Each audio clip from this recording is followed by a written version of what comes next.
اب میرے بھائیوں سورہ الاحزاب کی آیت نمبر 9 سے آن ورڈ 27 نمبر آیت تک ان ڈیٹیل جو ہے وہ غزوہ احد کے اوپر لائیو کمنٹری آ رہی ہے. اور سورۃ الاحزاب کا نام بھی سورۃ الاحزاب اسی لیے ہے کہ غزوہ خندق جو ہے اسے غزوہ احزاب بھی کہا جاتا ہے. حزب عربی میں کہتے ہیں گروہ کو، جماعت کو، چونکہ اس میں کئی ایک گروہ مشرکین عرب کے بھی اور یہودیوں کے، انہوں نے مشترکہ پلان کر کے مسلمانوں کے اوپر ایک جنگ تھوپ دی. اور یہ مشرکین عرب اور یہودیوں کی ایک آخری کوشش تھی کہ کسی طریقے سے اسلام کا جو ہے یہ معاملہ صاف کر دیا جائے. اس اعتبار سے یہ نبی صلی اللہ علیہ وآلہ وسلم کی جتنے بھی غزوات ہیں ان میں اہم ترین غزوہ ہے. اور اس غزوے کے بعد نبی صلی اللہ علیہ وآلہ وسلم نے یہ خوشخبری سنا دی تھی اپنے اصحاب علیہم رضوان کو کہ اب دوبارہ مشرکین عرب میں جرت نہیں ہوگی کہ وہ تم پر حملہ کریں. یعنی پہلے غزوہ بدر ہوئی، پھر غزوہ احد ہوئی، پھر غزوہ خندق، اور اب کہہ دیا گیا کہ اب ان کی جرت نہیں ہوگی کہ یہ تم پر حملہ کریں، اب تم جو ہے ان کے اوپر حملہ کرو گے. اور وہی ہوا. صلح حدیبیہ ہو گئی 6 ہجری کے اندر. 5 ہجری میں غزوہ احزاب ہوا، غزوہ خندق. اور 6 ہجری اس سے اگلے سال مسلمان گئے وہاں پہ عمرے کے لیے، لیکن راستے میں پیس ایک ٹریٹی ہو گیا، ایک امن کا معاہدہ صلح حدیبیہ، اور وہ بھی بیسیکلی مسلمانوں کو ایز اے پاور تسلیم کر لیا مشرکین عرب نے. اسی لیے تو وہ ٹریٹی ہوئی، ورنہ تو ابھی تک تو وہ مسلمانوں پہ چڑھ دوڑتے تھے. جب دل کرتا تھا فوج اٹھا کے تو مسلمانوں کے اوپر مختصر سی جماعت کو ختم کرنے کے لیے مدینے کے اوپر چڑھائی کر دیتے تھے. یہ فرسٹ ٹائم تھا کہ صلح حدیبیہ کے موقع پر مشرکین عرب نے ایز اے پاور نبی صلی اللہ علیہ وآلہ وسلم اور ان کی مبارک جماعت کو تسلیم کر لیا. یہ بہت بڑی کامیابی تھی. اور اس سے اگلے سال پھر 7 ہجری کے اندر غزوہ خیبر ہوا، یعنی یہودیوں کا کلا کما ہو گیا، اور بہت بڑی فتح اللہ تعالیٰ نے مسلمانوں کو عطا کی. اور اس میں خصوصاً سیدنا علی بن ابی طالب رضی اللہ تعالیٰ عنہ علیہ السلام کی بہت بڑی کنٹریبیوشن تھی. اور اس سے اگلے سال 8 ہجری کے اندر فتح مکہ ہو گیا. یعنی یہ سال کے فرق میں پھر یہ ٹوٹل ریولوشن جو ہے وہ جس کو کہتے ہیں نا ایکسپونینشلی اس کا گراف بڑھنا شروع ہو گیا. اور 8 ہجری میں ہی غزوہ حنین بھی ہوا. اور 8 ہجری میں ہی نبی صلی اللہ علیہ وآلہ وسلم نے زید ابن حارثہ کی سرکردگی میں موتا کے لیے، غزوہ موتا کے لیے جو ہے وہ مہم روانہ کی تھی. پر وہ شہید ہو گئے، اور عبداللہ ابن رواحہ بھی شہید ہو گئے، اور خالد ابن ولید بہرحال وہ لشکر جو ہے وہ بچا کے لے آئے، چونکہ انہوں نے رومن امپائر نے نبی صلی اللہ علیہ وآلہ وسلم کے سفیر کو قتل کر دیا تھا، شہید کر دیا تھا. اور اس زمانے میں سفیر کا قتل جو ہے وہ اعلان جنگ سمجھا جاتا تھا. اس لیے آپ صلی اللہ علیہ وآلہ وسلم نے پیرلل میں اتنے محاذوں کے اوپر جنگ کھول دی. ایک طرف فتح مکہ، پھر اس کے ساتھ غزوہ حنین، اور پھر پیرلل میں غزوہ موتا کے لیے بھی روانہ کر دیا. اور پھر ظاہر ہے جب وہ واپس آئے تو وہ تو بہت بڑا لشکر سامنے سے آ گیا تھا. حضرت خالد بن ولید کی یہ بھی بڑی بہادری تھی کہ وہ اتنے بڑے لشکر میں سے اپنی فوج کو بچا کے لے آئے. پھر نبی صلی اللہ علیہ وسلم نے خود ارادہ کیا کہ اب میں خود بنفس نفیس رومن امپائر سے ٹکرانے کے لیے جاؤں گا. اور اسی سلسلے میں پھر تبوک کے لیے آپ صلی اللہ علیہ وآلہ وسلم فتح مکہ 8 ہجری میں ہوا، 9 ہجری میں تشریف لے گئے 30,000 جانثار صحابہ کے ساتھ. اور اس میں نے ڈیٹیل سے لیکچر ریکارڈ کروایا ہے، جسے شوق ہو تو وہ ضرور دیکھیں. مسئلہ نمبر 94 ہے میرا. غزوہ تبوک کے موقع پر مؤمنین صحابہ اور منافقین کے کردار کا فرق سورہ التوبہ کے کانٹیکسٹ میں نے ڈیٹیل سے، سورہ توبہ کے تو سمجھیں کہ چند آیات کے اوپر ہی میرے کتنے لیکچرز ہیں، کیونکہ سورہ توبہ بڑی کریٹیکل ہے جہاد اور قتال کے کانسیپٹ کے اعتبار سے. تو اس میں نے مسئلہ نمبر 94 ریکارڈ کروایا تھا، غزوہ تبوک کے موقع پر مؤمنین صحابہ اور منافقین کے کردار کا فرق. اور پھر اسی کانٹیکسٹ میں مسئلہ نمبر 96 بھی عظمت صحابہ، رد المنافقین اور سنی شیعہ کے اختلاف کا تحقیقی جائزہ، وہ بھی سورہ التوبہ کی آیات کے کانٹیکسٹ میں تھا کہ آپ صلی اللہ علیہ وآلہ وسلم کو کہا گیا کہ آپ کے اصحاب میں 3 گروہ ہیں، ایک تو پکے مؤمنین ہیں، اور دوسرے پکے منافق ہیں، اور تیسرے جو ہیں وہ ملے جلے اعمال کرنے والے ہیں. ان آیات کے کانٹیکسٹ میں سورہ التوبہ آیت نمبر 100، 101 اور 2 مسئلہ نمبر 96 ریکارڈ ہوا. اور اسی موقع کے اوپر اگلا 97 نمبر مسئلہ بھی میرا ریکارڈ ہوا، وہ کعب ابن مالک کی توبہ کا جو واقعہ تھا غزوہ تبوک میں، وہ جو پیچھے رہ گئے تھے. یعنی سورہ التوبہ اس حوالے سے بڑی امپورٹنٹ ہے. اس لیے اب جہاد اور قتال کے حوالے سے جتنی آیات آئیں گی اس حوالے سے میرا پوائنٹ آف ویو کیا ہے، وہ جس نے بھی سننا ہے وہ سورہ التوبہ اور سورۃ الانفال کے کانٹیکسٹ میں جو میرے لیکچرز ریکارڈ ہو چکے ہیں ان کو تفصیل کے ساتھ دیکھا جا سکتا ہے۔ بہرحال یہ یعنی ریولوشن 5 ہجری میں غزوہ خندق، 6 ہجری کے اندر صلح حدیبیہ، 7 ہجری کے اندر غزوہ خیبر، 8 ہجری کے اندر فتح مکہ، اور ساتھ ہی غزوہ حنین بھی اور غزوہ موتا بھی، اور 9 ہجری کے اندر غزوہ تبوک۔ اور غزوہ تبوک تو ہوئی نہیں ہے کیونکہ وہ نبی صلی اللہ علیہ وآلہ وسلم کو پہچان گیا تھا کیسر روم کہ یہ اللہ کے پیغمبر ہیں، اور خاص غیبی تائید حاصل ہے کہ 30,000 جاں نثار صحابہ، جن میں سے کئی ایسے ہیں جن کے پاؤں میں جوتیاں بھی نہیں تھیں، اس حالت میں وہ رومن امپائر جو دنیا کی سب سے بڑی سپر پاور تھی 1.5-2 لاکھ کی فوج کے ساتھ ٹکرانے کے لیے آ گئے ہیں، وہ 1.5-2 لاکھ کی فوج لے کے واپس بھاگ گیا، حالانکہ پہلے وہ بارڈر پہ آ گیا تھا اور للکار رہا تھا۔ پھر نبی صلی اللہ علیہ وسلم جب وہاں پہ پہنچے تو وہ بارڈر ہی چھوڑ کے پیچھے چلا گیا۔ آپ صلی اللہ علیہ وآلہ وسلم 40 دن تک وہاں پر رہے، ارد گرد کے قبائل کے ساتھ آپ نے معاہدے کیے کہ یا تو نیوٹرل رہو گے یا پھر ہمارا ساتھ دو گے، اور پھر آپ صلی اللہ علیہ وآلہ وسلم تو دنیا سے تشریف لے گئے 1-1.5 سال کے بعد ہی۔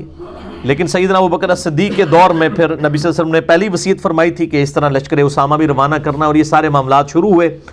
سیدنا ابوبکر کے دور کے اندر عرب میں جتنے فتنے ہیں ان کو انہوں نے دبایا اور پرشین امپائر کی طرف بھی افواج روانہ کر دیں، کرتے کرتے پھر سیدنا عمر کے دور کے اندر 17 ہجری تک رومن اور پرشین امپائر مسلمانوں کے قدموں میں گر چکی تھی۔ اور یہ اتنی غیر معمولی تاریخی انقلاب ہے کہ تاریخ نے اس سے پہلے نہ اس کے بعد اتنے مختصر عرصے میں کدھر 1 ہجری کے اندر صرف 125 بندے مسلمان ہیں، اور 16 سال بعد 17 ہجری کے اندر رومن اور پرشین امپائر دونوں بڑی سپر پاورز مسلمانوں کے قدموں میں ڈھیر ہو چکی ہیں، اور 3 براعظموں تک اسلام کا پیغام پہنچ چکا ہے صرف 16 ایئرز کے اندر۔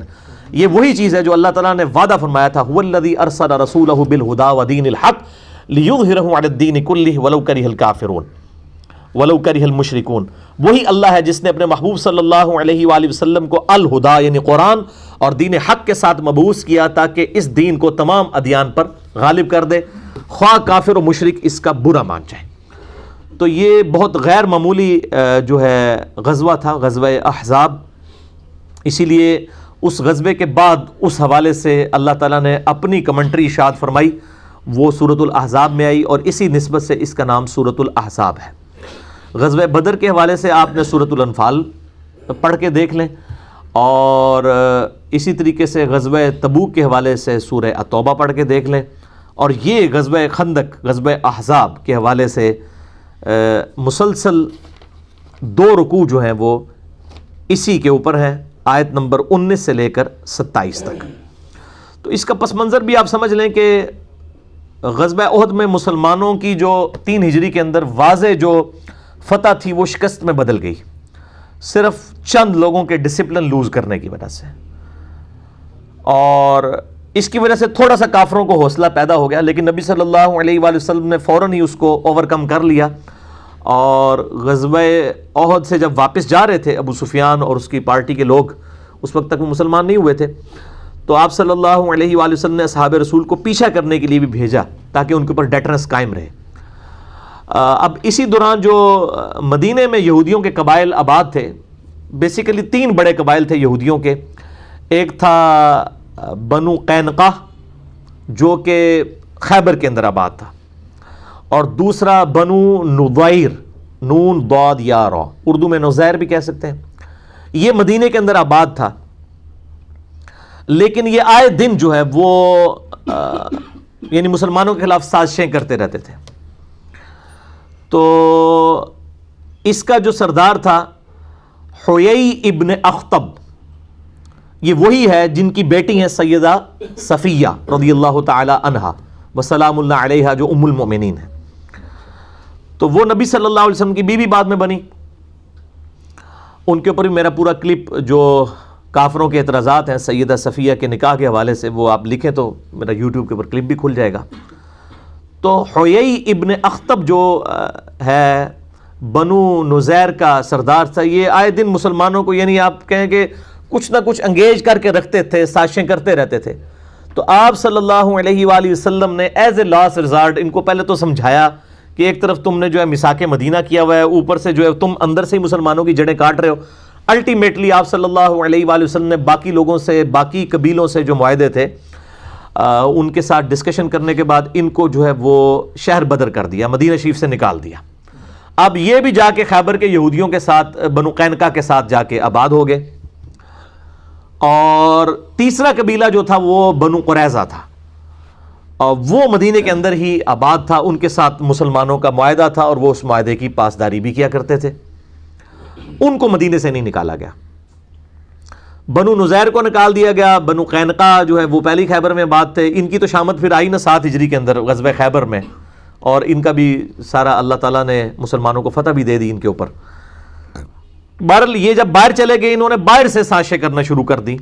جو مشرکین عرب کے قبیلے تھے، بنو اسد، بنو غطفان اور دوسرے قبائل کے ساتھ، اور ادھر سے جو ہے وہ ابو سفیان اور ان لوگوں کو خطوط لکھ کے کہ جی ایک بار ہم سب کے سب جمع ہو کے مسلمانوں کو، چونکہ ان کو نظر آ رہا تھا اب یہ نئی ایک پاور لانچ ہو رہی ہے، اور قبائلی سسٹم کے اندر وہ ہر قبیلہ جو اپنی پاور کو قائم رکھنا چاہتا تھا، انہوں نے کہا یہ تو اب ایک اس اتنے ڈائنامک انداز میں پاور لانچ ہو رہی ہے، اور یہاں پہ جو سردار ہے وہ صرف سردار نہیں ہے بلکہ اس کے لیے لوگ جان چھڑکتے ہیں، اس کو پیغمبر مانتے ہیں اللہ کا، سیدنا محمد رسول اللہ صلی اللہ علیہ وآلہ وسلم کو۔ انہوں نے کہا جی ایک آخری کوشش کرتے ہیں، مسلمانوں کا جو ہے نا یہ معاملہ جو ہے ہمیشہ کے لیے ختم کر دیا جائے۔ تو انہوں نے بنو نضیر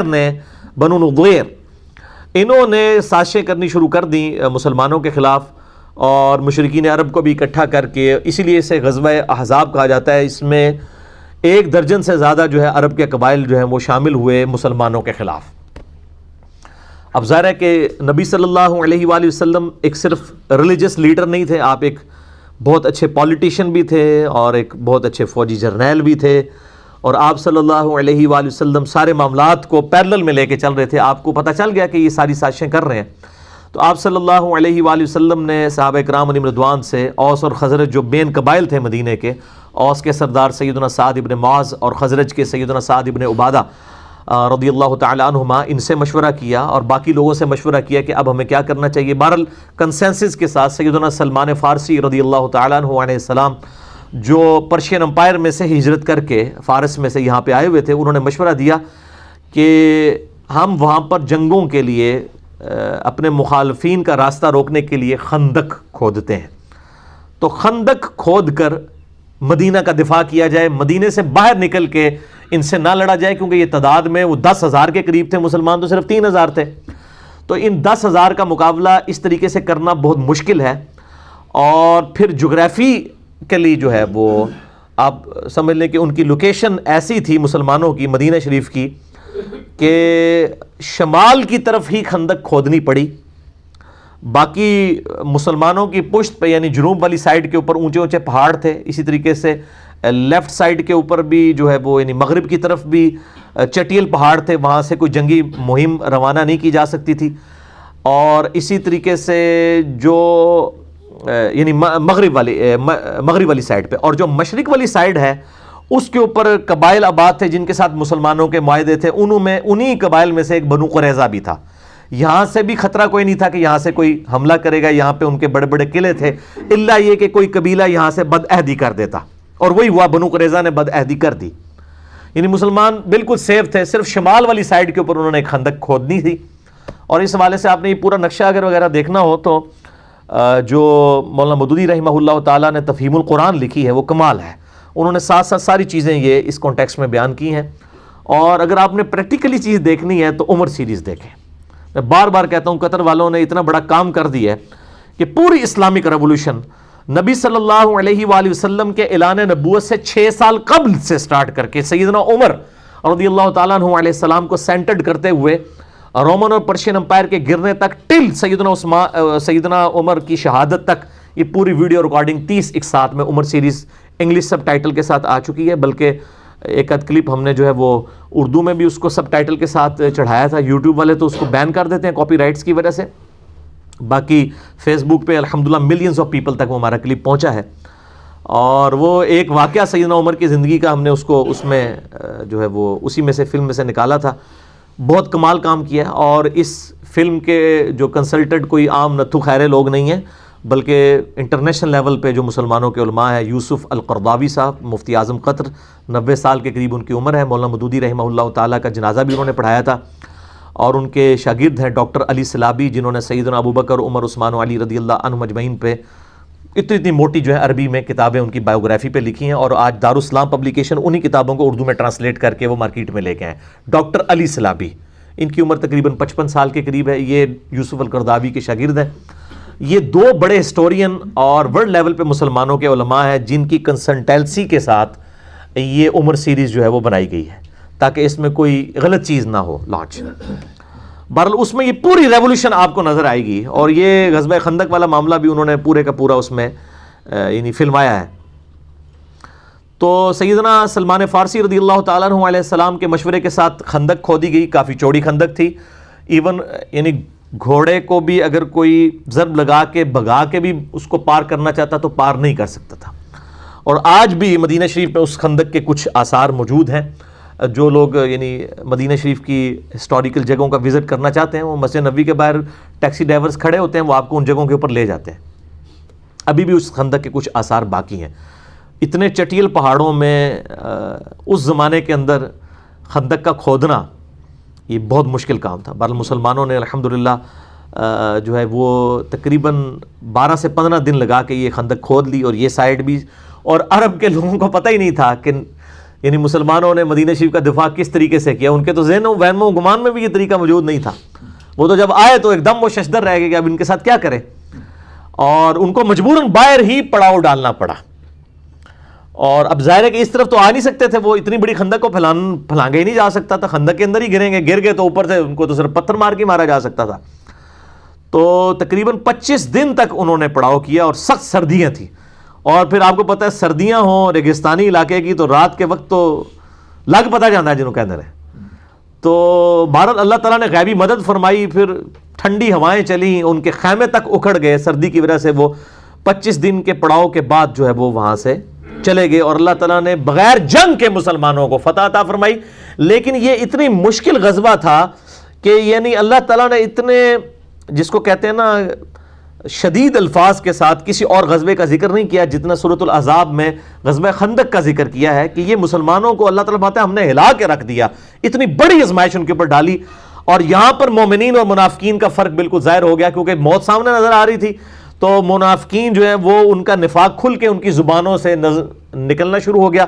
اسی کا ذکر آپ ان آیات میں سنیں گے بھی کہ یار یہ تو نبی صلی اللہ علیہ وسلم نے اور اللہ نے نعوذ باللہ ہمارے ساتھ جھوٹے جو ہے وہ وعدے کیے تھے، اور یہ تو جناب موت ہمارے گلے پڑ گئی ہے، ہماری بیویاں بھی پیچھے مطلب وہ بے آسرا ہو جائیں گی، اور ہمارے لیے تو ٹوائلٹ جانا مشکل ہو گیا ہے. اور یہ نبی جو ہے میں کہہ رہا ہے کہ رومن اور پرشین امپائر گریں گی، کیونکہ وہ دلائل النبوہ امام بیہقی کی کتاب میں آتا ہے نا، مسند احمد میں بھی آتا ہے کہ ایک اسی خندق کے موقع پر ایک پتھر نہیں ٹوٹ رہا تھا، بہت بڑا پتھر. تو نبی صلی اللہ علیہ وسلم کو آ کے شکایت کی گئی، تو آپ صلی اللہ علیہ وسلم نے اس پہ 3 دفعہ کدال مارا اور وہ ریزہ ریزہ ہو گیا. پہلی دفعہ جب کدال مارا تو آپ صلی اللہ علیہ وآلہ وسلم کے لیے ایک روشنی ظاہر ہوئی، صحابہ نے نہیں وہ دیکھی، یعنی آپ صلی اللہ علیہ وسلم کو ظاہر ہوئی. پھر دوسری دفعہ، تیسری دفعہ، پھر آپ صلی اللہ علیہ وآلہ وسلم نے فرمایا کہ 3 دفعہ روشنی میرے لیے ظاہر ہوئی. ہر دفعہ جو میں نے کدال مارا، پہلی دفعہ اللہ تعالیٰ نے مجھے رومن امپائر عطا فرما دیے، اس کے خزانے جو ہیں وہ اللہ تعالیٰ نے مجھے عطا فرما دیے. دوسری دفعہ مارا، فرمایا اللہ نے مجھے پرشیا بھی عطا فرما دیا، دوسری سپر پاور بھی گئی. اور تیسری دفعہ فرمایا اللہ نے مجھے یمن بھی عطا فرما دیا. اور منافقین جو تھے اوپر سے کلمہ گو مذاق اڑا رہے تھے کہ ہم تو ٹائلٹ جانے سے مجبور ہوئے ہیں، اور یہ پیغمبر ان کو کہہ رہا ہے کہ رومن اور پرشین امپائر گرے گی، یہاں تو یہ ان عرب کے قبائل کا مقابلہ نہیں کر پا رہے، تو یہ رومن اور پرشین امپائر کیسے یعنی گرائیں گے. حالانکہ یہ 5 ہجری کا واقعہ ہے، 12 سال کے اندر رومن اور پرشین امپائر گر گئی تھی. یہ اللہ تعالیٰ کی ایک غیر معمولی مدد تھی نبی صلی اللہ علیہ وآلہ وسلم اور آپ کے جانثار صحابہ کرام علیہم رضوان کے ساتھ. تو بہرحال اس خندق کو کراس نہیں کر سکتا تھا. بہرحال ایک شخص تھا عمر ابن عبد ود، یہ عرب کا ایک مشہور جو سمجھ لیں کہ آپ جنگجو انسان تھا. اس کے بارے میں مشہور تھا کہ یہ 100 آدمیوں سے اکیلا لڑ سکتا ہے، اتنی تیز یہ تلوار چلاتا تھا، اور یہ کسی میدان جنگ میں کبھی اس کو مات نہیں ہوئی تھی. جب بھی کسی سے لڑا اس نے اس کو قتل کیا. اور یہ یعنی 90 سال اس وقت اس کی عمر ہو چکی ہوئی تھی. یہ بھی مشرکین عرب کی طرف سے مسلمانوں کے لیے کے خلاف لڑنے کے لیے آیا. اس نے جو ہے وہ اپنے گھوڑے کو جو ہے وہ ایڑی لگائی اور خندق پھلانگ کے دوسری طرف آ گیا. اب آ کے وہ للکار رہے کہ کوئی ہے آ کے میرا مقابلہ کرے. کسی کی جرت نہیں ہوئی کہ وہ اس شخص کے سامنے آئے, کیونکہ اس شخص کے سامنے آنے کا مطلب موت تھا. 3 دفعہ اس نے للکارا. نبی صلی اللہ علیہ وسلم کے صحابہ میں سے صرف سیدنا علی تھے جنہوں نے 3 دفعہ اٹھ کے اس کا مقابلہ کرنے کے لیے چیلنج کو قبول کیا, لیکن 3 دفعہ نبی صلی اللہ علیہ وسلم نے ان کو ہاتھ سے پکڑ کے بٹھا دیا کہ تم نے نہیں اٹھنا. ظاہر ہے وہ سیدنا علی کی ایک فضیلت باقی لوگوں کے اوپر ظاہر کرنی تھی کہ یہ اتنی دلیری دکھا رہا ہے, اور کوئی شخص نہیں اٹھا. 3 دفعہ سیدنا علی اٹھنے لگے, نبی صلی اللہ علیہ وسلم نے بازو سے پکڑ کے بٹھا دیا. اب سیدنا علی کوئی اپنی بہادری کی وجہ سے نہیں اٹھ رہے تھے, ان کی جو اندر جو ایک پیشن اور ایمان کا لیول تھا نا, وہ یہ تقاضا کرتا تھا کہ ایسی کی تیسی اس کی. تو بہرحال 3 دفعہ بھی جب اس نے کہا تو نبی صلی اللہ علیہ وآلہ وسلم نے سیدنا علی کو یعنی روانہ کیا. اور سیدنا علی کی اس وقت آپ دیکھ لیں عمر کتنی تھی, آلموسٹ 28 سال, 27 یا 28 سال عمر تھی. یہ اس وقت کا واقعہ. تو اب وہ جب سامنے آیا تو سیدنا علی کے جو والد تھے ابو طالب, ان کے ساتھ اس کی دوستی تھی عمر ابن عبد ود کی, اور اس نے کہا کہ یار تو کیوں میرے ہاتھوں مرنا چاہتا ہے, تو کسی اور کو بھیجو, میں تمہارے ساتھ لڑائی نہیں کروں گا. تو سیدنا علی نے کہا کہ نہیں میں تیار ہوں, جب تم نے چیلنج کیا ہے تو میں مقابلے کے لیے آ گیا ہوں. تو اس نے کہا کہ میں ہر شخص کو جو ہے نا وہ 3 دفعہ مہلت دیتا ہوں اس حوالے سے کہ وہ اپنی 3 کوئی موت سے پہلے خواہشات کا اظہار کرتے, کیونکہ اس نے مرنا تو ہے میرے ہاتھوں, تو 3 خواہشات کا اظہار کر سکتا ہے, تو میں اس کی 3 خواہشات پوری کرتا ہوں. تو سیدنا علی نے کہا کہ میری پہلی خواہش یہ ہے کہ تو کلمہ پڑھ کے مسلمان ہو جا. سبحان اللہ. ٹھیک ہے, یہ دیکھیں نا تربیت کیا ہوئی ہے. کیونکہ غزوہ خیبر کے موقع پر بھی جب سیدنا علی کو نبی صلی اللہ علیہ وسلم نے بھیجا تو اس وقت بخاری مسلم میں آتا ہے کہ علی پہلے ان کو دعوت دینا, اگر تیری وجہ سے ایک شخص کو بھی ہدایت مل گئی تو تیرے لیے سرخ اونٹوں سے بہتر ہے. تو عمر ابن عبد ود نے کہا کہ نہیں میں تو ایمان تو نہیں قبول کروں گا. تو دوسرا سیدنا علی نے کہا کہ دوسری میری خواہش یہ ہے کہ تم لوگ واپس چلے جاؤ, کیوں لڑائی کے اوپر آمادہ ہوتے ہو, اور اپنے آپ کو بھی مشکل میں ڈالا ہوا ہے, ہمیں بھی مشکل میں ڈالا ہے, واپس چلے جاؤ. اس نے کہا ہم تو لڑنے کے لیے آئے, واپس کیوں جائیں. اور تیسری خواہش پھر سیدنا علی نے کہا کہ میرے ساتھ لڑائی کرنے کے لیے تیار ہو جاؤ. یہ تیسری خواہش سیدنا علی نے کی. ٹھیک ہے, تو بہرحال ایک وار کے اندر ہی اس کا کام تمام کر دیا سیدنا علی رضی اللہ تعالیٰ عنہ نے, اور اس کو جہنم واصل کر دیا عمر ابن عبد ود کو. یہ بہت بڑا ایک واقعہ تھا, اور اس کی اتنی ڈیٹرس پڑی مشرکین عرب کے اوپر کہ ان کے پاؤں پھر لڑکھڑا گئے, پھر کسی نے جرت نہیں کی دوبارہ خندق کو کراس کرنے کی. کیونکہ ظاہر ہے جب ان کا سب سے بڑا جرنیل جس کے اوپر ان کو مان تھا, تو وہ ایک 27 سال کے لڑکے کے ہاتھوں مارا جاتا ہے, ظاہر ایک ینگ ایج کا بندہ, تو وہ پھر اللہ تعالیٰ کی طرف سے غیبی مدد بھی آ گئی. یعنی موسم کی سردی, پھر خیموں کی وجہ سے اکھڑنا, خیموں کا اکھڑنا, ہواؤں کے چلنے کی وجہ سے یہ سارے کے سارے معاملات ہوئے. اسی دوران اللہ تعالیٰ نے غیبی مدد مسلمانوں کے ساتھ اس حوالے سے کی کہ بنی جو غطفان تھا اس میں سے ایک شخص تھا نعیم بن مسعود رضی اللہ تعالیٰ عنہ علیہ السلام, انہوں نے اسلام قبول کر لیا, لیکن انہوں نے اپنے اسلام کا اظہار کسی سے نہیں کیا. چپ کر کے نبی صلی اللہ علیہ وآلہ وسلم کے خیمے میں آئے اور کہا یا رسول اللہ صلی اللہ علیہ وآلہ وسلم, میں آپ کو اللہ کا پیغمبر مانتا ہوں, آپ میرے ذمہ کوئی کام لگائیں کہ اس جنگ کی صورتحال میں کوئی ایسا کردار ادا کر دوں کہ یہ جنگ ٹل جائے. اور اس نے ایک یعنی مشورہ سامنے رکھا, اور ظاہر ہے کہ جنگ تو ہے ہی دھوکے کا نام, صحیح بخاری و مسلم میں حدیث موجود ہے. ظاہر ہے کہ وہ جنگ کے اندر یہ معاملات کرنے پڑتے ہیں. بال یہ جو کہا جاتا ہے نا محبت اور جنگ میں ہر چیز جائز ہے, یہ غلط ہے. محبت تو غیر محرم عورت کے ساتھ بغیر نکاح کے رشتے کے ویسے ہی حرام ہے.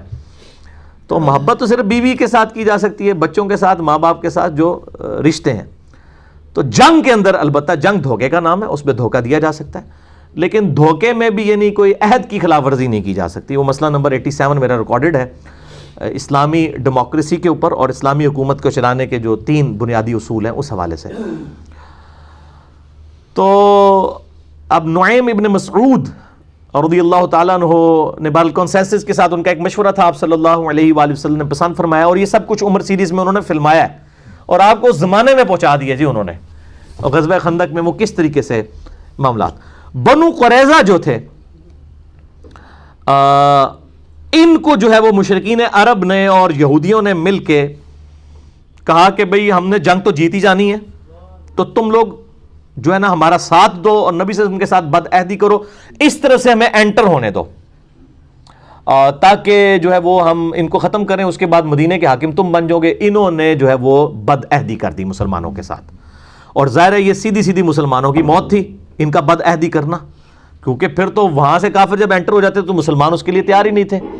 یعنی یہ سائیڈ تھی آپ سمجھ لیں مشرق والی، شمال کی طرف خندق کھودی ہوئی تھی، مشرق کی طرف بنو قریظہ اور باقی قبائل تھے، اور مغرب والی سائیڈ کے اوپر اور پیچھے جنوب اس طرف چٹیل پہاڑ تھے، یہاں سے تو خطرہ نہیں تھا۔ بنو قریظہ کی بد عہدی جو ہے نبی صلی اللہ علیہ وآلہ وسلم تک خبر پہنچ گئی کہ یہ تو مطلب اندر خانے کچھ کر رہے ہیں۔ آپ صلی اللہ علیہ وآلہ وسلم نے جو ہے وہ سعد ابن عبادہ کو اور کچھ اور لوگوں کو، ابو عبیدہ ابن جرح کو، ان لوگوں کو بھیجا کہ جا کے یہ یعنی تحقیق کرو، اور پھر آپ نے فرمایا کہ دیکھنا یہ ڈائریکٹلی مجھے ہی آ کے کان میں بتانا، اگر مسلمانوں کو پتہ چلا کہ انہوں نے بد عہدی کی ہے تو شاید ان کے حوصلے پست نہ ہو جائے۔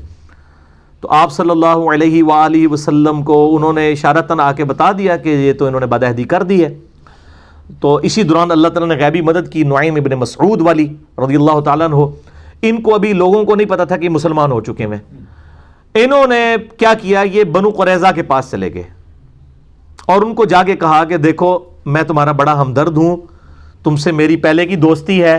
اب ان کو نہیں پتا یہ مسلمان ہو چکے ہیں، اور دیکھو تم نے یہ جو نبی صلی اللہ علیہ وسلم کے ساتھ یعنی محمد کے ساتھ صلی اللہ علیہ وآلہ وسلم، نبی تو نہیں انہوں نے کہا ہوگا، بد عہدی کی ہے، تو ان تک یہ بات پہنچ چکی ہے۔ اور یہ دیکھ لینا کہ یہ قریش کے ہیں، الٹیمیٹلی قریشیوں نے قریش کا ہی ساتھ دینا ہے، ابو سفیان وغیرہ نے۔ جنگ اگر یہ لوگ ختم ہو گئی، جنگ اسٹیبلش نہ ہوئی، یہ واپس چلے گئے، تو پیچھے مسلمانوں نے تمہارا کچومر نکال دینا ہے۔ تو اس کا حل یہ ہے، اور یہ اندر سے انہوں نے پلان کر لیا ابو سفیان نے اور مسلمانوں نے مل کے اس حوالے سے، یعنی ان کو دل ان کا اس طرف سے انہوں نے کھٹا کیا۔ تو اس کا حل یہ ہے کہ تم جو ہے وہ مشرکین عرب سے یہ کہو کہ اپنے 8-10 جو سردار ہیں نا وہ ہمارے حوالے کرو رہن کے طور پر، کیونکہ کل کو تم لوگ تو چلے جاؤ گے، مسلمانوں نے پیچھے ہمارا چومر نکال دینا ہے، کیونکہ ہماری بد عہدی کی خبر پہنچ چکی ہے، اور بد عہدی کے اوپر ظاہر ہے کہ نہیں چھوڑا جائے گا۔ اس وقت تو قبائل یعنی سیدھی سیدھی موت تھی، وہ دونوں میں سے ایک کی موت ہو سکتی تھی نا بد عہدی کی وجہ سے۔ تو انہوں نے مشورہ پسند کیا، اور ادھر اسی نعیم ابن مسعود نے جا کے مشرکین عرب سے کہہ دیا کہ بھائی یہ دھیان رکھنا، تم یہ بنو قریظہ کے لوگ جو ہیں تمہارے سردار، یہ نہ ہو کہ تم سے کوئی مانگ لے۔ انہوں نے اندر خانے محمد صلی اللہ علیہ وسلم سے پہلے ہی معاہدہ کیا تھا، یہ تمہیں اوپر سے کہہ رہے ہیں ہم عہد کی پاسداری توڑ دیں گے، اندر سے یہ نبی صلی اللہ علیہ وسلم کے ساتھ ملے ہوئے ہیں، اور یہ جو ہے گارنٹی کے طور پہ تم سے 8-10 سردار تمہارے مانگیں گے، تاکہ ان سرداروں کو نبی صلی اللہ علیہ وسلم کے حوالے کر کے اپنے اس عہد کی پاسداری کا یقین دلا دیں کہ ہم نے عہد نہیں توڑا۔ اب دونوں طرف انہوں نے ڈیفرنٹ ورژن دیے، بس وہی ہوا جناب۔ وہ جب پہنچے وہاں پہ سردار مانگنے کے لیے تو وہ انہوں نے کہا لو جی یہ تو گل بالکل صحیح نکلی ہے، انہوں نے کہا تسی سردار لے کے مار چھڑنے ساڑھے سردار، تو ہم نے سردار نہیں دینے۔ اس کی وجہ سے ان کی آپس میں کنفیوژن ہوئی، اور وہ بنو قریظہ والا معاملہ جو ہے وہ ٹھپ ہو گیا۔ ان کو پتہ چل گیا کہ یار یہ تو مطلب واقعی یہ تو چلے جائیں گے، پیچھے ہماری شامت آ جائے گی۔ اور اسی دوران پھر دوسری غیبی مدد آئی، جو سردیوں میں ٹھنڈی ہوائیں چلیں اور ان کے خیمے اکھڑ گئے، اور ظاہر ہے کہ ان کے پاس جو راشن تھا وہ بھی ختم ہونا شروع ہو گیا، بل مسلمان بھی بہت تکلیف سے گزر رہے تھے۔ ان تکلیف کا ذکر ابھی ان آیات کے اندر آئے گا، تو آپ حیران ہوں گے کہ مسلمانوں کو کس لیول تک آزمایا گیا۔ بہرحال الٹیمیٹلی اللہ تعالیٰ نے مسلمانوں کو اس حوالے سے سرخرو کیا، اور بخاری اور مسلم میں حدیث آتی ہے جب وہ واپس چلے گئے تو نبی صلی اللہ علیہ وسلم اپنی زرہ اتارنے لگے تو سیدنا جبرائیل علیہ السلام آ گئے انسانی شکل میں۔ انہوں نے کہا یا رسول اللہ وہی تو فرشتوں نے اپنی زرہیں نہیں اتاری ہیں، آپ نے کیوں اپنی زرہ اتار دی ہے؟ بنو قریظہ سے بد عہدی کا بدلہ لینا ہے، کیونکہ وہ تو مسلمانوں کو مروانے لگے تھے، یہودیوں کا قبیلہ۔ تو آپ صلی اللہ علیہ وآلہ وسلم نے فرمایا، بخاری اور مسلم دونوں میں موجود ہے، آپ نے فرمایا کہ اب تم لوگ، آپ نے سیدنا علی کو اور کچھ اور اصحاب کو لشکر دے کر روانہ کیا، اور حکم فرمایا کہ عصر کی نماز نہیں پڑھنی مگر بنو قریظہ میں جا کر۔ اور یہ وہی حدیث ہے جس میں نے پہلے بھی کئی دفعہ بیان کیا کہ صحاب کے 2 گروہ ہو گئے، عصر کی نماز قضا ہو رہی تھی، کچھ لوگوں نے راستے میں پڑھ لی، کچھ لوگوں نے وہاں جا کے مغرب کے وقت میں عصر پڑھی کہ نبی علیہ السلام کا حکم تھا۔ بیسیکلی تو آپ یہ کہنا چاہ رہے تھے جلدی وہاں پہنچو، لیکن بعد میں آپ صلی اللہ علیہ وآلہ وسلم نے کسی کو کوئی اس پہ قدغن نہیں لگائی۔ جنہوں نے ظاہری حدیث کے اوپر الفاظ پہ عمل کیا ان کو بھی مطلب ان پہ بھی کوئی گرفت نہیں کی، اور جنہوں نے اس کی تھیم کو فالو کیا کہ راستے میں نماز پڑھ لی اور قضا نہیں ہونے دی، ان کو بھی کچھ نہیں کہا۔ بہرحال وہاں پر پہنچ گئے۔ اب بنو قریظہ کے لوگ، اب ظاہر ہے ان کو پتہ تھا انہوں نے کیا حرکت کی ہوئی ہے۔ انہوں نے کہا کہ ہمیں نبی صلی اللہ علیہ وآلہ وسلم کا فیصلہ قبول نہیں ہے، ہمارے ساتھ اگر کوئی ثالثی والا کردار کرنا ہے اس حوالے سے تو سعد ابن معاذ جو اوس کے سردار ہیں، چونکہ وہ مدینے کے رہنے والے تھے، ان کے ساتھ ان کی دوستی بھی تھی زمانے جاہلیت کی۔ انہوں نے کہا کہ سعد ابن معاذ ہمارے لیے لینیٹ ویو رکھیں گے، حالانکہ وہ نبی صلی اللہ علیہ وآلہ وسلم سے فیصلہ کرواتے تو شاید ساروں کو ہی چھوڑ دیا جاتا، زیادہ زیادہ شہر بدر کر دیا جاتا ان کو۔ آپ صلی اللہ علیہ وآلہ وسلم کی طبیعت میں شفقت کا پہلو غالب تھا۔ بالوں نے خود اپنی موت کو آواز دی۔ سعد ابن معاذ جو تھے ان کو اس دوران گھٹنے میں تیر لگا ہوا تھا، بہرحال وہ اسی حالت میں، اور اسی میں انہوں نے دعا کی تھی کہ اے اللہ اگر آج کے بعد مشرکین عرب مسلمانوں پر چڑھائی نہیں کریں گے تو اے اللہ اسی زخم کو میرے لیے کھول دے اور شہادت کا باعث بنا دے کہ میں نے نبی صلی اللہ علیہ وسلم کا جتنا دفاع کیا اس حوالے سے مشرکین عرب کے خلاف میں نے جو ہے وہ حضور کا ساتھ دیا۔ اور یہی وہ شخص ہے سعد ابن معاذ جس کی وجہ سے مدینے میں نبی صلی اللہ علیہ وسلم اسٹیبلش ہوئے تھے، اور بعد میں ان کا زخم بھی وہ گھٹنے کا کھل گیا اور وہ شہید ہو گئے اسی زخم میں۔ اسی گھٹنے کی تکلیف میں ہی وہ وہاں پر گئے اور انہوں نے پھر کہا کہ تمہیں میرا فیصلہ قبول ہے تو پھر میرا فیصلہ یہ ہے کہ جو تم میں سے جوان لوگ ہیں اور یعنی مرد، ان سب کو قتل کیا جائے گا بد عہدی کی سزا میں، کیونکہ تورات کے اندر بھی بد عہدی کی سزا یہی لکھی ہوئی ہے۔ بد عہدی کا مطلب یہ ہے کہ آپ مسلمان قتل ہو جاتے ہیں نا اس کے بدلے میں، تو اب ان کو بھی اس مقابلے میں قتل ہونا چاہیے کہ انہوں نے مسلمانوں کے قتل کے فتوے جاری کر دیے اس حوالے سے کہ بد عہدی کی، اور عورتوں کو اور بچوں کو، اور بچے ایسے کہ یعنی جو بہت چھوٹے بچے ہیں جن کے زیر ناف بال نہیں اگے ہوئے، جو بلوغت کی عمر تک نہیں پہنچے ہوئے، ان بچوں کو جو ہے وہ مسلمان قیدی بنا لیں گے اور ان کے مال کو بھی، اور اس کو پھر قرآن پاک میں اللہ تعالیٰ نے سورۃ الاحزاب کے اندر انڈورس بھی کر دیا۔ تو بہرحال مطلب وہ ہزاروں یہودی ایک دن کے اندر قتل کیے گئے، ان کو بد عہدی کی سزا ملی۔ اور اس واقعے کو آؤٹ آف کنٹیکسٹ آج کافر جو ہیں وہ مسلمانوں کے خلاف نبی صلی اللہ علیہ وآلہ وسلم کے کریکٹر کے حوالے سے پیش کرتے ہیں کہ جی دیکھیں اتنے یہودیوں کو ایک دن میں قتل کیا گیا، لیکن ایک پوری اس کے پیچھے تھیم ہے۔ آج بھی جو غدار ہیں ان کی سزا ساری حکومتوں کے اندر قتل ہی ہوتی ہے، اور انہوں نے تو اس بڑے لیول کی غداری کی ہے کہ مطلب مسلمان سارے کے سارے مارے جاتے ہیں۔ اگر یہاں سے اللہ تعالیٰ بر وقت اپنے نبی صلی اللہ علیہ وآلہ وسلم کو غیبی خبر نہ دیتا، وحی کی تائید نہ حاصل ہوتی، تو ظاہر الٹیمیٹلی یہ سزا ہونی تھی، اور ان کی اپنی شریعت کے مطابق سزا دی گئی۔ تو یہ بد عہدی کی سزا والا جو معاملہ تھا یہ کفار کے ساتھ ہوا تھا، مسلمانوں کے ساتھ نہیں ہوا تھا۔ مسلمانوں کے ساتھ جب اس طرح کے معاملات ہوتے ہیں تو نہ ان کی عورتوں کو لونڈیاں بنایا جاتا ہے، نہ ان کے مردوں کو غلام بنایا جاتا ہے، اور اس کی واضح مثال جو ہے وہ جنگ جمل، صفین اور نہروان ہے۔ سیدنا علی رضی اللہ تعالیٰ عنہ علیہ السلام نے تینوں جنگوں کے اندر اپنے مخالفین کو شکست فاش دی ہے، لیکن نہ تو کسی کی عورت کو اپنا غلام بنایا ہے، نہ کسی کے مرد کو غلام بنایا ہے، نہ اس طریقے سے۔ اور ایون بعد میں بھی آپ رضی اللہ تعالیٰ عنہ نے علیہ السلام ان کے وظیفے بھی اسی طریقے سے جاری رکھے، چاہے جمل کے لوگ ہوں، صفین کے ہوں، نہروان کے ہوں۔ اس حوالے سے آپ رضی اللہ تعالیٰ عنہ علیہ السلام جو ہے وہ امت کے لیے ایک رول ماڈل ہیں۔ تو مسلمانوں کے جو مسلمانوں کے ساتھ معاملات ہیں ان کا معاملہ الگ ہے، کفار والا معاملہ الگ ہے۔ اس طرح کے آؤٹ آف کانٹیکسٹ چیزوں کو پیش کرنے سے بعض اوقات اسلام کے لیے بدنامی کا مسئلہ بن جاتا ہے، اس لیے میں نے اب اس کو بنو قریظہ کے حوالے سے یہاں پہ آیات بھی آ جائیں گی، تو یہ پوری کی پوری نٹ شیل میں نے آپ سمجھ لیں کہ سب کچھ بیان کر دیا۔ میں آخر میں پھر یہ کہوں گا کہ جو نعیم ابن مسعود رضی اللہ تعالیٰ عنہ کی جو حکمت سامنے آئی، اسی طریقے سے جو اللہ تعالیٰ نے غیبی مدد فرمائی اس موسم کی تبدیلی کی وجہ سے، پھر خندق والا معاملہ، یہ ساری کی ساری چیزیں اگر آپ نے فزیکلی دیکھنی ہے اور آپ اس زمانے میں پہنچنا چاہتے ہیں تو آپ عمر سیریز ضرور دیکھیں۔ اس کے اندر یہ ساری ایون وہ خندق توڑنے والا، پتھر کے توڑنے والا اور رومن اور پرشین امپائر والی جو خوشخبری ہیں، وہ والا سین بھی انہوں نے نبی صلی اللہ علیہ وسلم کو تو نہیں دکھایا، انہوں نے باقی اصحاب کو انہوں نے سب کو دکھایا، اور کمال وہاں تک پہنچا دیا جی۔ وہ لگتا ہے کہ انسان وہاں پہ موجود ہے، یہ بہت بڑی خدمت کی ہے۔ میں کہتا ہوں عرب کے لوگوں میں بجلی بھر دی ہے عمر سیریز نے، اور اس کا جو ٹیسٹ ہے وہ عربی میں ہونا ہے، اسی لیے دیکھیں یوٹیوب نے غائب کر دی عمر سیریز، یوٹیوب کے اوپر سے بین کر دیا اس کو۔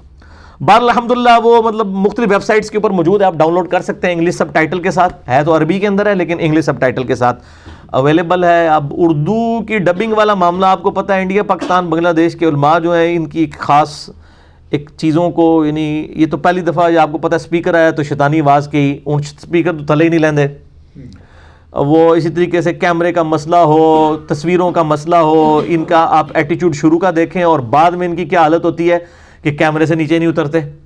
تو انشاءاللہ تعالیٰ یہ معاملات بھی ان کو آہستہ سے سمجھ آئیں گے. ان کو 25-30 سال کے بعد چیزیں سمجھ آتی ہیں. میں نے دیکھا ہے تقریباً اتنا گیپ ہے ان کو چیز سمجھ آنے میں. تو بہرحال اس وقت جو لوگ یعنی کئی مطلب لاکھوں کیا کروڑوں مسلمان ہیں جو رات کو اس وقت تک نہیں سوتے جب تک کہ ہالی ووڈ کی کوئی فل فلم نہ دیکھ لیں. تو ہم ان کو ضرور مشورہ دیں گے کہ آپ عمر سیریز تو دیکھیں.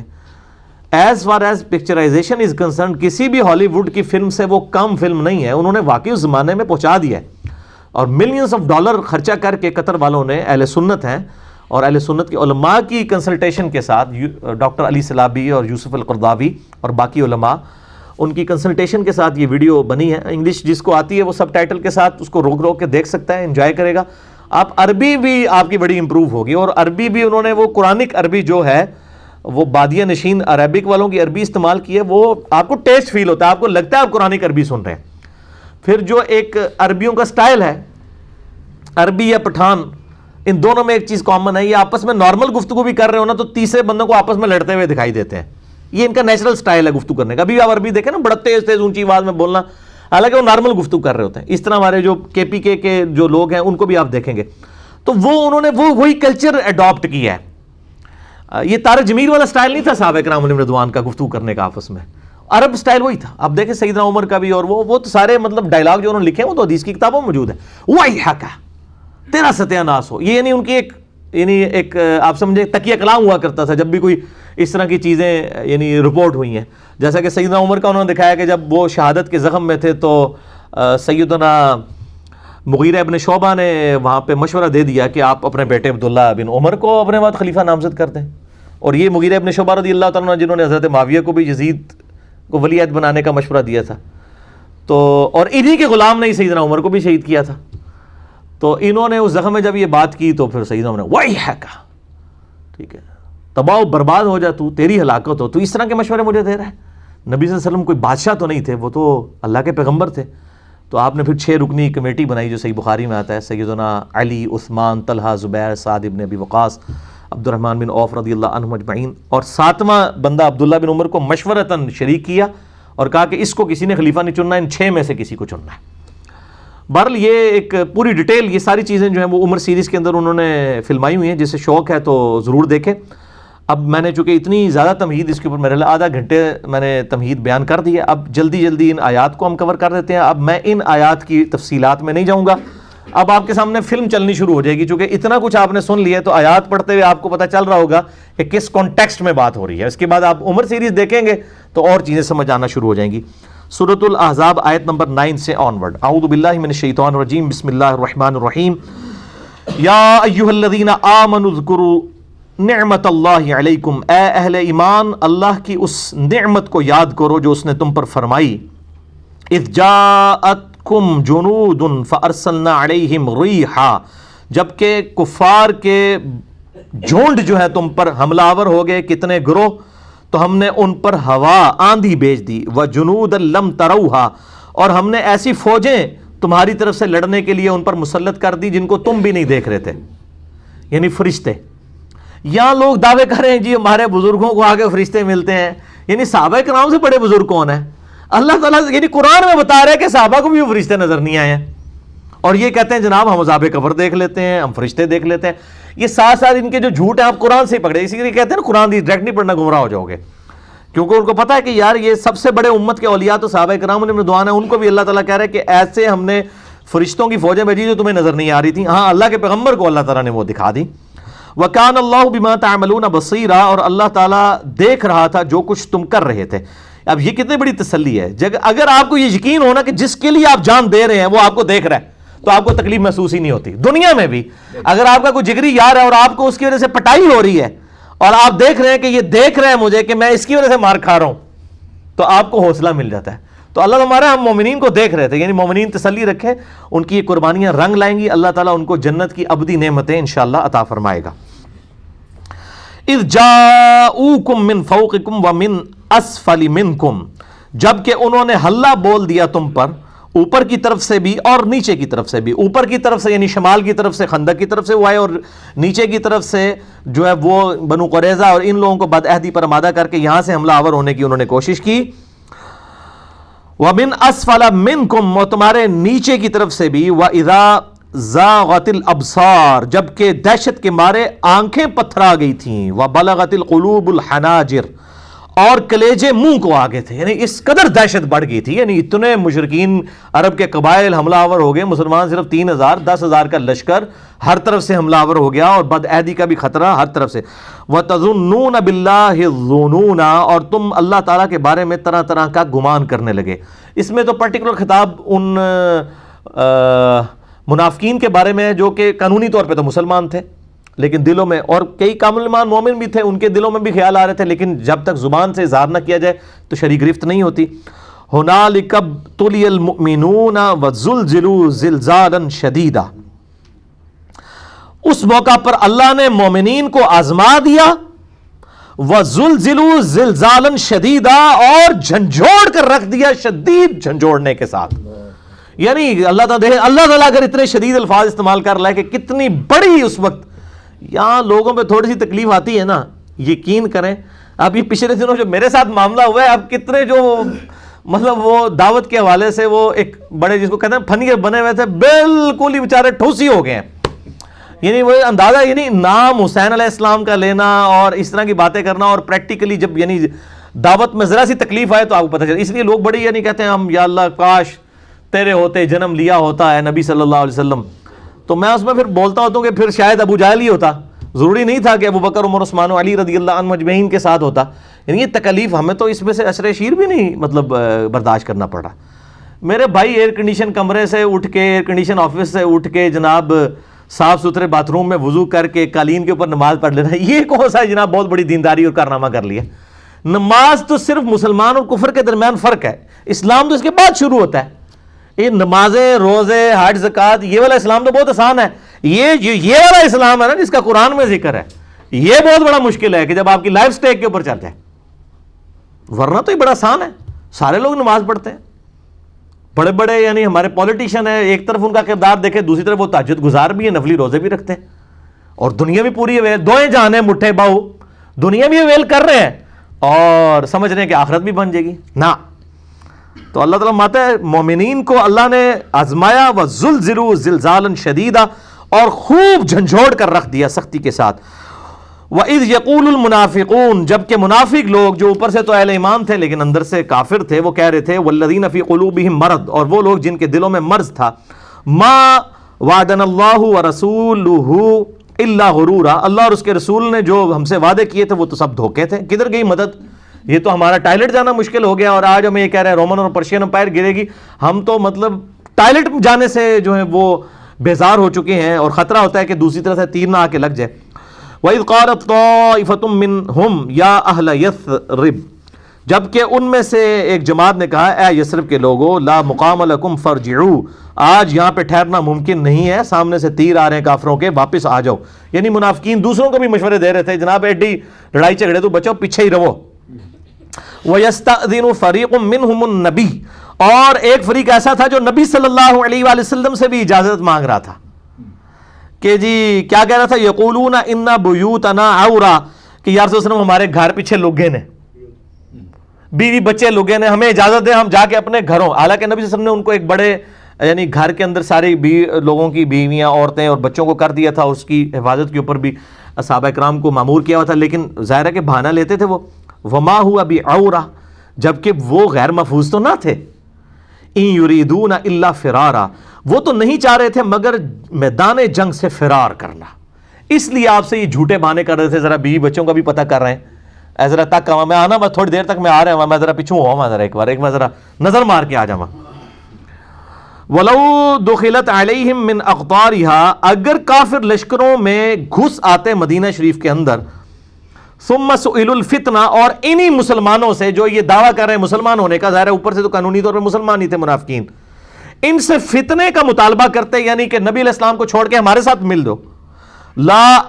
لَآتَوْهَا وَمَا تَلَبَّثُوا بِهَا إِلَّا يَسِيرًا, تو یہ فوراً ہی ان کی دعوت کو قبول کر لیتے اور تھوڑا سا وقت بھی ضائع نہ کرتے، فوراً کافروں کے ساتھ مل جاتے اگر کافر مسلمانوں کے اوپر غلبہ پا لیتے. یعنی ان کے کریکٹر کو بتایا جا رہا ہے، یعنی یہ جان شان کوئی نہ دیتے. وَلَقَدْ كَانُوا عَاهَدُوا اللَّهَ مِن قَبْلُ، حالانکہ یہ اس سے پہلے تو اللہ سے عہد کر چکے تھے، یعنی قانوناً تو مسلمان تھے، حضور کے ساتھ انہوں نے بیعت کی ہوئی تھی کہ ہم جی ساتھ دیں گے آپ کا. لا یولون الادبار، کہ وہ پیٹھ نہیں پھیریں گے، اس کا عہد انہوں نے اللہ سے کیا تھا. وکان عہد اللہ مسئولا، اور یاد رکھو اللہ سے جو عہد کیا گیا وہ اس کے بارے میں پرسش کی جائے گی، اللہ پوچھے گا. قل لن ينفعكم الفرار، اے نبی صلی اللہ علیہ وآلہ وسلم ان سے فرماؤ کہ اے بھگوڑو، تمہارا میدان جنگ سے فرار کرنا، بھاگنا تمہیں کو فائدہ نہیں دے گا. ان فررتم من الموت، اگر تم موت کے ڈر سے بھاگ کے جا رہے ہو، او القتل، یا قتل ہونے کے ڈر سے، وَإِذًا لَا تُمَتَّعُونَ إِلَّا قَلِيلًا، تو تم بھاگ کر اس وقت جان بچا بھی لوگے تو تم بعد میں بھی زندگی سے لطف اندوز تو نہیں ہو سکو گے، سوائے یہ کہ تھوڑی دیر کے لیے. اور پھر سورہ نساء اور سورہ آل عمران میں تو آتا ہے کہ جو لوگ یہ سمجھتے ہیں کہ ہم میدان جنگ سے بھاگ جائیں گے تو ہم موت سے بھاگ کے جا رہے ہیں، تو اللہ تعالیٰ فرماتا ہے کہ اگر موت تمہارا مقدر ہوگی تو تم خود بخود اپنی قتل گاہوں کی طرف کھینچے چلے آؤ گے، جہاں پہ وقت مقرر ہے وہیں پہ تمہیں موت آئے گی، موت نہیں ٹل سکتی. پھر سورہ نساء میں ہے کہ اگر تم اپنے آپ کو مضبوط قلعوں میں بھی بند کر لو تب بھی تمہیں موت اس کے اندر بھی آ کے رہے گی. اور یہ مسلمان کی یعنی بنیادی عقیدہ ہے. جس طرح اللہ کو ایک ماننا بنیادی عقیدہ ہے، اسی طریقے سے یہ عقیدہ بھی بنیادی ہے کہ موت نہ ایک لمحے آگے نہ پیچھے، یہ آ ہی نہیں سکتی. لیکن یہ بہت کم لوگوں کا ایمان ہوتا ہے اس حوالے سے. قل من ذا الذی یعصمکم من اللہ، اے نبی صلی اللہ علیہ وآلہ وسلم ان سے فرماؤ کہ تمہیں اللہ سے کون بچا سکتا ہے. یعنی میدان جنگ سے بھاگ کے تم گھر پہنچ گئے تو گھر پہنچ کے تمہیں کینسر نہیں ہو سکتا، طاعون کے مرض میں مبتلا نہیں ہو سکتے، تمہارے گردے نہیں فیل ہو سکتے، ہارٹ فیل نہیں ہو سکتا. اللہ سے بچ کے کہاں جا سکتے ہو؟ دنیا کی ٹریفک سے تو بچ سکتے ہو، اندر جو اتنی خطرناک ٹریفک چل رہی ہے اللہ تعالیٰ تو کسی کو اس طرح ختم کر سکتا ہے. ایک وائرس کسی کی موت لے سکتا ہے، ایک وائرس لاکھوں لوگوں کی موت کے لیے کافی ہے. کوئی ایک وائرل ڈیزیز بھی آ جائے تو. اے نبی فرما دیجئے صلی اللہ علیہ وآلہ وسلم، اللہ سے تمہیں کون بچا سکتا ہے؟ ان اراد بکم سوءا، اگر وہ تمہارے لیے کوئی برا ارادہ کر لے کہ تمہیں تکلیف میں ڈالنا ہے، او اراد بکم رحمہ، یا اگر تم پر رحمت فرمانا چاہے تو اس رحمت کو روک کوئی نہیں سکتا. ولا یجدون لهم من اللہ ولیا ولا نصیرا، اور وہ اللہ تعالیٰ کے مقابلے پر نہ تو اپنا کوئی دوست پائیں گے نہ ہی کوئی پشت پناہ. اگر اللہ نے فیصلہ کر دیا ان یمسسک اللہ بضر فلا کاشف لہ الا ہو، اگر اللہ تعالیٰ کسی کو ضرر میں پکڑ لے تو اللہ کے علاوہ اس کو کوئی چھڑا نہیں سکتا. وَإِن يَمْسَسْكَ بِخَيْرٍ، اور اگر اللہ تعالیٰ کسی کے لیے خیر کا ارادہ فرما دے، فَلَا رَادَّ لِفَضْلِهِ، پھر اللہ کے فضل کو کوئی ٹال نہیں سکتا. قَدْ يَعْلَمُ اللَّهُ الْمُعَوِّقِينَ مِنْكُمْ وَالْقَائِلِينَ لِإِخْوَانِهِمْ هَلُمَّ إِلَيْنَا، اللہ تعالیٰ خوب جانتا ہے تم میں سے جو لوگ جہاد سے، قتال سے اور لوگوں کو روک رہے تھے اور اپنے ساتھیوں سے کہہ رہے تھے کہ اسلامی کیمپ کو چھوڑ کر ہماری طرف واپس پیچھے آ جاؤ، سیف جگہ کے اوپر، فرنٹ مارچ کے اوپر لڑنے کی کیا ضرورت ہے، ظاہر ہے دوسری طرف سے تیر بھی چل رہے تھے. وَلَا يَأْتُونَ الْبَأْسَ إِلَّا قَلِيلًا، اور خود بھی جنگ میں شرکت نہیں کرتے مگر برائے نام، صرف دیکھنے کے لیے آ جاتے ہیں فرنٹ کے اوپر. أَشِحَّةً عَلَيْكُمْ، بڑے ہی بدخواہ اور خیر یعنی مسلمانوں کی خیر خواہی چاہنے والے لوگ نہیں بلکہ بدخواہ اور کنجوس لوگ ہیں یہ. فَإِذَا جَاءَ الْخَوْفُ، جب کوئی خوف اور دہشت کے بادل منڈلانے لگتے ہیں، رَأَيْتُمْ يَنظُرُونَ إِلَيْكَ، تو اے نبی تم دیکھو گے صلی اللہ علیہ وآلہ وسلم، یہ تمہاری طرف اس طرح دیکھ رہے ہوتے ہیں، تَدُورُ أَعْيُنُهُمْ كَالَّذِي يُغْشَى عَلَيْهِ مِنَ الْمَوْتِ، کہ یہ تمہیں اس طرح دیکھ رہے ہوتے ہیں، اوپر سے تو مسلمان بنے ہوئے ہیں لیکن جب ان کو خوف کے بادل منڈلانے لگتے ہیں تو تمہیں ایسے دیکھ رہے ہوتے ہیں جیسے ان کی آنکھوں کے اوپر موت چھائی ہوئی ہے، موت کی غشی ان کی آنکھوں میں نظر آتی ہے، یعنی پورا کانفیڈنس لوز ہوا ہوتا ہے. فَإِذَا ذَهَبَ الْخَوْفُ، جب خوف دور ہو جاتا ہے، سَلُوكُمْ بِأَلْسِنَةٍ حِدَادٍ، تو یہ پھر اپنی زبانوں سے جو کہ لوہے کی زبانیں، یہ حداد کا لفظ استعمال ہوا ہے، کینچی کی طرح ان کی زبانیں چلتی ہیں تمہیں تکلیف دینے کے لیے. یعنی کہ مطلب وہ پھر بجائے تسلی دینے کے پھر زبان سے تھوڑا احتیاط نہ چلنا چاہیے نا جی، بالکل بھی انج نہیں نہ ہونا چاہیے نا جی، تھوڑا تو بندہ کنٹرول کرتا ہے نا، یعنی ادھر ساتھ بھی نہیں دیتے ہیں. دوسرا جب وہ مصیبت ٹل جاتی ہے پھر زبانوں سے جو ہے وہ الٹے سیدھے مشورے دینا شروع کر دیتے ہیں، اور آپ صلی اللہ علیہ وسلم اور آپ کے اصحاب کو ان کی زبان کینچی کی طرح چلتی ہے تکلیف دیتے ہوئے. اشحتن علی الخیر, اور یہ مال غنیمت سمیٹنے کے لیے بڑے پھر یہ اس پہ شیر ہو جاتے ہیں. یعنی اگر آپ یہ جنگ جیت جاتے تو ان کا اسی بھی تو مسلمان ہے, سانوں بھی کچھ حصہ دیو, لالچی دنیا کے. اولئک لم یؤمنوا فاحبط اللہ اعمالہم, یہ لوگ حقیقت میں تو ایمان لائے نہیں ہیں اندر سے, اللہ نے ان کے اعمال برباد کر دیے. یعنی یہ اوپر سے کلمہ پڑا ہوا ہے, یہ برباد ہو چکے ہیں ان کے اعمال. وکان ذلک علی اللہ یسیرا, اور اللہ کے لیے بہت آسان ہے. یحسبون الاحزاب لم یذهبوا, یہ ابھی بھی اتنے بزدل ہیں کہ ان کو ابھی بھی خطرہ لگا ہوا ہے. دشمن چلا بھی گیا ہے, غزوہ خندق سے بھاگ گیا, لیکن ان کو اب بھی یہ ڈر ہے کہیں واپس ہی نہ آ جائیں. اندازہ کرو. وَإِن يَأْتِ الْأَحْزَابُ, اگر دوبارہ وہ گروہ پلٹ آئے, يَوَدُّوا لَوْ أَنَّهُمْ بَادُونَ فِي الْأَعْرَابِ, تو یہ پھر تمنا کریں گے کاش ہم مدینے میں نہ رہتے, کسی دور دراز صحرا میں ہماری زندگی ہوتی, سکون نہ زندگی گزارے ہوندے. کتنے ٹینشن دی لائف پال لی ہے جناب انہوں نے اتنے لوگوں نے پنگا لے کے. يَسْأَلُونَ عَنْ أَنْبَائِكُمْ, ہاں دور رہ کے پھر وہ عراب بادیہ نشین لوگوں کے ساتھ رہ کے تو تمہاری خبریں پتہ کرتے رہتے کہ ہاں جی ہوں کہ صورتحال, آپ کو صورتحال صحیح ہے تو چلو در سیدھی چلے جانے ہیں, ہوں معاملات سیدھے ہو گئے نا. قالوا هذا ما, اچھا وَلَوْ كَانُوا فِيكُمْ مَا قَاتَلُوا إِلَّا قَلِيلًا, اور اگر یہ بزدل تم میں موجود ہوں اور ان کو لڑنا پڑ جائے تو یہ لڑیں گے بھی تو برائے نام, یہ لڑنے کے لیے تیار نہیں ہوں گے, اتنے بزدل ہیں. اب اس کانٹیکسٹ میں یہ منافقین اوپر سے مسلمان اندر سے کافر, ان کا کردار ہے, اور دوسری طرف یہ منافقین مسلمانوں کا کردار ہے, یعنی مسلمان مومنین نہیں. اب مومنین صحابہ کا کردار, سائملٹینیس کنٹراسٹ, ایک ہی غزوے کے اندر دونوں کے پر دو مختلف حالتیں گزر رہی ہیں. وہ کون ہے؟ لَقَدْ كَانَ لَكُمْ فِي رَسُولِ اللَّهِ أُسْوَةٌ حَسَنَةٌ, بے شک اس غزوہ احزاب میں, اس جنگ کی اتنی بڑی صورتحال میں رسول اللہ صلی اللہ علیہ وآلہ وسلم کی زندگی تمہارے لیے نمونہ ہے. یہ ویسے ہمارے میلاد کے جلسوں میں اور باقی جلسے جلوسوں میں یہ پگڑیوں داڑیوں کے لیے یہ آیت پیش کر رہے ہوتے ہیں, کیونکہ وہی کام آسان ہے. لمبی لمبی پگڑیاں, لمبی لمبی تسبیحاں, چوغے پہننا, یہی آسان ہے. یہ لَقَدْ كَانَ لَكُمْ فِي رَسُولِ اللَّهِ أُسْوَةٌ حَسَنَةٌ آیا ہے قتال کے معاملے میں, کہ دیکھو اتنے مشکل حالات میں بھی صحابہ کرام نے ایک ایک پتھر باندھا ہوا ہے, نبی علیہ السلام نے پیٹ پہ 2 پتھر باندھے ہوئے ہیں. ٹھیک ہے, چٹان نہیں ٹوٹ رہی ہے تو آپ فرنٹ سے اپنے صحابہ کو لیڈ کر رہے ہیں, نہیں کہ پیچھے جا کے بیٹھے ہوئے ہیں.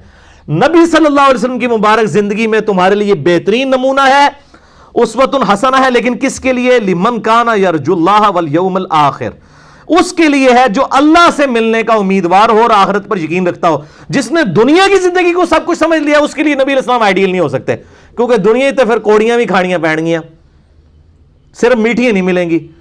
نبی علیہ السلام اس کے لیے آئیڈیل ہوں گے جو دنیا کی تکلیف کو برداشت کرے گا اور اللہ سے ملنے کی امید ہوگی کہ دنیا میں تکلیف ہے تو آخرت کی الٹیمیٹ کامیابی میرا مقدر ہونے والی ہے. والیوم الآخر, اور آخرت پر ایمان رکھے. وذکر اللہ کثیرا, اور اللہ کا ذکر کثرت کے ساتھ کرے. اس کے لیے یعنی ہر وقت ہر معاملے میں اللہ ہی کو یاد رکھے کہ اللہ تعالیٰ ہی میری مشکلات آسان کرے, ان مصیبتوں سے نکالے, اور اگر وہ یہ تکلیف دے کہ آخرت میں میرے درجات بلند کرنا چاہتا ہے تو میں اللہ کی رضا کے اوپر راضی ہوں. وَلَمَّا رَأَى الْمُؤْمِنُونَ الْأَحْزَابَ, جب جو کامل الایمان مومنین تھے انہوں نے کافروں کے لشکر احزاب گروہ در گروہ آتے ہوئے دیکھا تو ان کی کیا حالت ہوئی؟ قَالُوا هَذَا مَا وَعَدَنَا اللَّهُ وَرَسُولُهُ وَصَدَقَ اللَّهُ وَرَسُولُهُ, انہوں نے کہا یہی تو تھا جس کا اللہ نے وعدہ کیا تھا کہ تمہیں آزمایا جائے گا بھوک کے ذریعے. وَلَنَبْلُوَنَّكُمْ بِشَيْءٍ مِّنَ الْخَوْفِ وَالْجُوعِ وَنَقْصٍ مِّنَ الْأَمْوَالِ وَالْأَنفُسِ وَالثَّمَرَاتِ, یہ تو ہمیں شروع سے کہا جا رہا ہے کہ جان, مال, اولاد, ان سارے معاملات میں تمہیں آزمایا جائے گا. دیکھو اللہ نے آزمائش میں ہمیں ڈال دی ہے, یہ وہ آزمائش آ گئی ہے غزوہ خندق کی شکل میں. وہ غزوہ خندق کو ویلکم کر رہے ہیں کہ یہ ہماری آزمائش آئی, اب تو اس سے ہم نے گزرنا ہی ہے. اہل ایمان کی حالت تھی, اور انہوں نے کہا وَصَدَقَ اللَّهُ وَرَسُولُهُ, سچ کہا تھا اللہ اور اس کے رسول نے کہ تمہیں آزمایا جائے گا. وَمَا زَادَهُمْ إِلَّا إِيمَانًا وَتَسْلِيمًا, اور اتنے بڑے مشکل حالات میں بھی ان کا اضافہ نہیں ہوا مگر ایمان میں اور سر تسلیم خام کرنے ہی میں اضافہ ہوا. ان کے اللہ اور اس کے رسول سے متنفر نہیں ہوئے, ایمان ہی ان کا اور بڑھ گیا اور مزید وہ اللہ کی طرف جھک گئے. من المؤمنین رجال صدقوا, ان میں ایسے اہل ایمان بھی ہیں, ایسے مرد بھی ہیں جنہوں نے اپنا وعدہ سچا کر دکھایا. ما عاہد اللہ علیہ, جو انہوں نے اللہ سے وعدہ کیا تھا. فمنہم من قضا نحبہ ومنہم من ينتظر، کچھ ایسے جوان مرد ہیں جو اپنی نظر پوری کر چکے، یعنی کئی صحابہ ہیں جنہوں نے زندگی دینے کے لیے جو ہے وہ اللہ سے وعدہ کیا تھا، انہوں نے بدر میں احد میں اپنی زندگیاں دیں، اور کچھ غزوہ احزاب میں ابھی بھی منتظر ہیں شہادت کی تمنا لیے ہوئے۔ صحیح مسلم میں حدیث ہے جس کے دل میں شہادت کی تمنا نہ ہوئی وہ منافقت میں سے ایک نفاق کی شاخ کے اوپر مرا۔ ہر مسلمان کے دل میں شہادت کی تمنا ہونا ضروری ہے۔ تو اللہ تعالیٰ فرما رہا ہے کہ یہ انتظار میں ہے کہ ہم پہ کب یہ شہادت کا وقت آئے گا۔ وما بدلوا تبدیلا، اور ان کے رویے میں ذرا کوئی تبدیلی نہیں ہوئی، اتنے مشکل حالات دیکھ کے بھی انہوں نے ایمان نہیں چھوڑا، کانفیڈنس لوز نہیں کیا۔ لیجزی اللہ الصادقین بصدقہم، یہ اس لیے کہ اللہ تعالیٰ سچے لوگوں کو ان کی سچائی کا بدلہ دے۔ وَيُعَذِّبَ الْمُنَافِقِينَ إِن شَاءَ أَوْ يَتُوبَ عَلَيْهِمْ، یا پھر منافقین کو عذاب دے اگر چاہے، یا پھر ان کی توبہ قبول کرے کہ شاید منافقین بھی کوئی صحابہ اکرام کی اتنی استقامت دیکھ کے ایمان کی طرف پلٹ آئیں۔ پھر کئی ایسے ہے بھی تھے جو پلٹے بھی ہیں، یعنی کئی منافقین ہیں، خود عبداللہ ابن ابی کا جو بیٹا عبداللہ وہ صحابی تھا، رئیس المنافقین کا بیٹا۔ ان اللہ کان غفور الرحیم، بے شک اللہ تعالیٰ بخشنے والا مہربان ہے۔ دیکھیں اتنے سخت حالات میں بھی اللہ تعالیٰ جو اپنی صفت رحمت ہے اور بخشنے والی، وہ اس کو ساتھ ساتھ ذکر کر رہا ہے کہ منافقین کے لیے اب بھی دروازہ کھلا ہے، اب بھی وہ پلٹ کے آ سکتے ہیں، ہم ان کو ویلکم کرنے کے لیے تیار ہیں۔ وَرَدَّ اللَّهُ الَّذِينَ كَفَرُوا بِغَيْظِهِمْ، اور اللہ تعالیٰ نے کافروں کو ان کے غصے کے باوجود ان کو ناکام واپس لوٹا دیا غزوہ خندق سے۔ لم ينالوا الخير، اور اس لشکر کشی سے ان کو کوئی فائدہ نہیں ہوا۔ وَكَفَى اللَّهُ الْمُؤْمِنِينَ الْقِتَالَ، اللہ تعالیٰ مومنین کی طرف سے قتال کرنے کے لیے کافی ہو گیا، مومنین کو لڑے بغیر ہی اللہ تعالیٰ نے فتح دے دی غیبی طور پہ۔ وَكَانَ اللَّهُ قَوِيًّا عَزِيزًا، اللہ تعالیٰ طاقتور ہے اور ہر چیز کے اوپر وہ چھایا ہوا ہے، الحمدللہ۔ وَأَنزَلَ الَّذِينَ ظَاهَرُوهُم مِّنْ أَهْلِ الْكِتَابِ مِنْ صَيَاصِهِمْ وَقَذَفَ فِي قُلُوبِهِمُ الرُّعْبَ، اور اہل کتاب میں سے جن لوگوں نے کافروں کی مدد کی تھی یعنی بنو قریظہ، اللہ تعالیٰ نے ان کو ان کے قلعوں سے اتار لیا اور ان کے دلوں میں رعب ڈال دیا۔ فَرِيقًا تَقْتُلُونَ وَتَأْسِرُونَ فَرِيقًا، تو ایک گروہ کو تم قتل کر رہے ہو، دوسرے کو قیدی بنا رہے ہو۔ یہ بنو قریظہ کا ذکر ہے، بد عہدی کی سزا میں ان کے یعنی وہ جو جوان تھے وہ قتل کیے گئے اور ان کے بچوں اور عورتوں کو غلام بنا لیا گیا۔ وَأَوْرَثَكُمْ أَرْضَهُمْ وَدِيَارَهُمْ، اور اللہ نے تمہیں وارث کر دیا ان کی زمینوں کا اور ان کے مکانوں کا، وَأَمْوَالَهُمْ، اور ان کے مالوں کا، وَأَرْضًا لَمْ تَطَئُوهَا، اور ایسے ملک کا بھی اللہ تعالیٰ نے تمہیں مالک کر دیا جو جہاں پر ابھی تمہارے قدم نہیں پہنچے۔ اس کے اندر پریڈکشن تھی کہ رومن اور پرشین امپائر بھی تمہیں ملے گی، جو نبی علیہ السلام کی جو پریڈکشن تھی، دلائل النبوہ میں آتا ہے کہ جو پتھر نہیں ٹوٹ رہا تھا تو آپ صلی اللہ علیہ وسلم نے 3 ضربیں لگائی، تینوں دفعہ مختلف آپ کو مناظر دکھائے گئے، رومن امپائر بھی، پرشین امپائر بھی، یمن بھی۔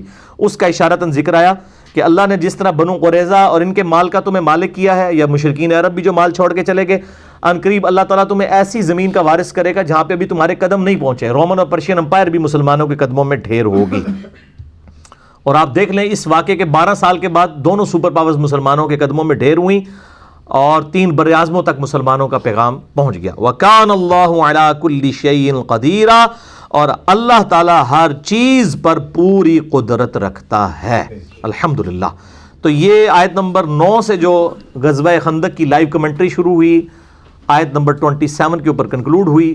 آگے آیت نمبر 28 سے آنورڈ ایک اور ٹاپک نبی صلی اللہ علیہ وآلہ وسلم کی بیویوں کے حوالے سے، آپ صلی اللہ علیہ وآلہ وسلم کی آئلی زندگی کے حوالے سے سٹارٹ ہونے جا رہے ہیں۔ وہ انشاءاللہ اگلی قرآن کلاس میں انشاءاللہ اس کو ڈسکس کریں گے۔ اللہ تعالیٰ سے دعا ہے جو حق بات میں نے کہی اللہ تعالیٰ ہمارے دلوں میں راسخ فرمائے، اگر جذبات میں میرے منہ سے کوئی غلط بات نکل گئی تو اللہ تعالیٰ ہمارے دلوں ہی سے معاف کر دے، ہمیں کتاب و سنت کی تعلیمات پر عمل کر کے دوسرے بھائیوں تک پہنچانے کی توفیق عطا فرمائے۔ سبحانک اللہم و بحمدک، اشہد ان لا الہ الا انت، استغفرک و اتوب الیک، وما علینا الا البلاغ المبین۔ جزاکم اللہ خیرا، احسن الجزاء۔